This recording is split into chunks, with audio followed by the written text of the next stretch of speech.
মেসিকে দেখতে এলাম, শুভশ্রীকে দেখেছি 12,000 টাকায়। তো হ্যালো বন্ধুরা, কেমন আছো তোমরা? তো আজকে আমি কথা বলবো মেসির কলকাতার ট্যুরের ব্যাপারে। তো চলো বেশি দেরি না করে ভিডিওটাকে স্টার্ট করে নি। তোমরা যদি ভিডিওতে নতুন থাকো তো আমাকে সাবস্ক্রাইব করে দাও আর আমাকে ফলো করে নাও।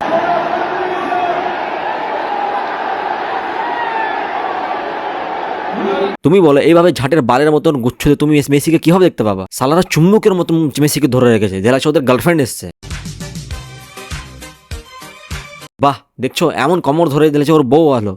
এখন এটা ইভেন্ট হওয়ার পরে নিয়ে যাবে হোটেলে, একদম দেয় লাগছে। देखो देखो दरिंदगी चेहरे से टपकती है। नंबर 1 का कमीना है।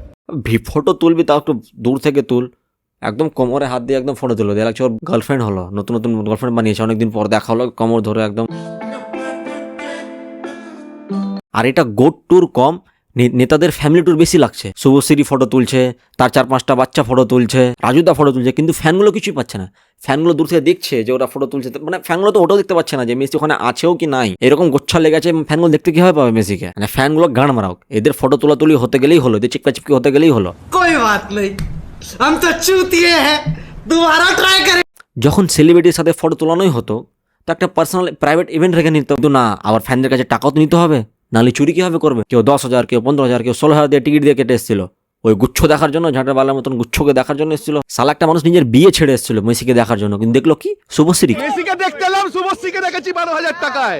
হায়দ্রাবাদে কত ভালো করে ইভেন্টটা হলো, ফ্যান মিট আপ হলো, ফ্যানদের সাইন করা বল পেলো, ফুটবল খেলো মেসি, যারা মানে ফুটবল খেলে তাদের সাথে। কিন্তু আমাদের এখানে তো গোচ্ছা গুচ্ছই ছুটে না, একদম চিপকা চিপকি। আর মুম্বাইয়ের ইভেন্টে দেখলাম অজয় দেবগানকে ডাকলো মেসির সঙ্গে দেখা করার জন্য, যে ফুটবলের ভালো বুঝে না। আর এক জন আব্রাহাম, যে কত ফুটবলকে সাপোর্ট করে, যে নিজের একাডেমি খুলে রেখেছে ফুটবলকে সাপোর্ট করার জন্য, কিন্তু তাকে বালদিও ডাকলো না স্টেডিয়ামে। কোথায় টাইগার শ্রফকে ডাকছে, মানে একদম কি বলবো, একদম রিজেক্ট। কোনো কোনো জায়গায় এরকমই আছে, মুম্বাই কলকাতা সেম, একদম সেমি লেভেলেই আছে।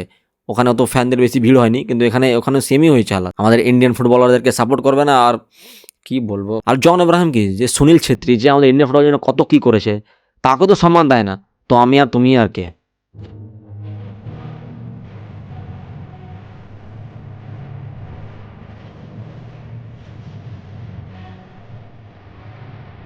একটা আর দেখলাম মুম্বাইয়ের কোন নেতার বউ আছে না কি আছে, এত ফটো তুলছে।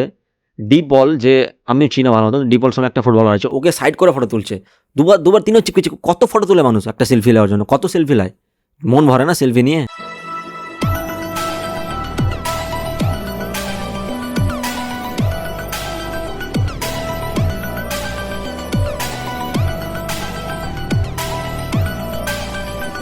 মানুষ এমনি বলে না, মেয়েরা ফটো তুলবে 100টা আর ছাড়বে একটাই। এরকম যদি ইভেন্ট হয় তো আর কোনো বড় প্লেয়ার আসবেই না ইন্ডিয়াতে। তাও হায়দ্রাবাদে ইভেন্টটা একটু বাঁচালো, যেমন রাহুল গান্ধী এরকম কথা বললো, যেমন পড়ালেখা নিতে তো কথা বলতে পারবে, তো ওর সঙ্গে মেসি আগে বেড়ে কথা বলছে। আর আমাদের এখানে এটা খালি চিপকা চিপকি, পড়ালেখা তো কিছু জানে না, তো চিপকা চিপকি করছে। ওটার জন্য মানুষ বলে যে পড়ালেখা নিতে অনেক দরকার, আর পড়ালেখা প্রাইম মিনিস্টার আরও অনেক ভালো।